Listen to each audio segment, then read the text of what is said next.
Salut tout le monde et bienvenue sur ma chaîne. Aujourd'hui, on parle de Platon, un film russe fascinant qui explore la vie insouciante et prospère d'un homme qui semble avoir tout pour être heureux. Il a l'argent, le pouvoir, il peut s'acheter tout ce qu'il désire.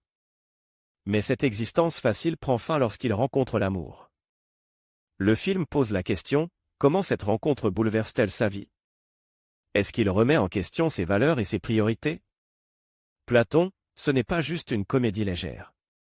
C'est une réflexion profonde sur la nature humaine, sur le sens de la vie et sur la valeur de l'argent.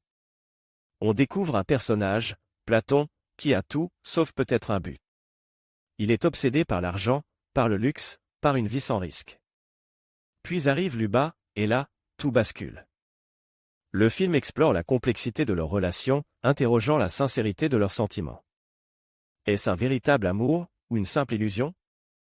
L'une des clés du film réside dans la naïveté, voire la vanité de Luba, qui croit que Platon l'attendait depuis toujours. Mais Platon est plus complexe qu'il n'y paraît. Il joue le jeu, mais hésité. Le film nous confronte à un choix cornélien, l'amour ou l'argent? Peut-on avoir les deux? Platon, dans son analyse froide et calculatrice, oublie une chose essentielle, l'argent n'achète pas le bonheur, ni l'amour. Il peut acheter le luxe, mais pas les sentiments sincères. Le film souligne l'importance des choses simples, des relations authentiques, de l'harmonie intérieure. On se pose la question, qu'est-ce qui compte vraiment? La richesse matérielle ou le bonheur simple d'une vie partagée? La course effrénée vers la richesse nous fait-elle perdre de vue l'essentiel? La fin du film laisse Platon à un carrefour. Choisira-t-il la tranquillité d'une vie amoureuse ou la poursuite d'une existence solitaire et opulente? Platon est une critique acerbe de la superficialité et de l'obsession de l'argent. Platon, guette par la fortune depuis son enfance, n'a jamais connu la souffrance, la perte, la difficulté.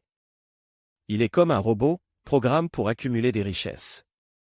Luba représente une chance, un cadeau du destin, mais saura-t-il l'apprécier?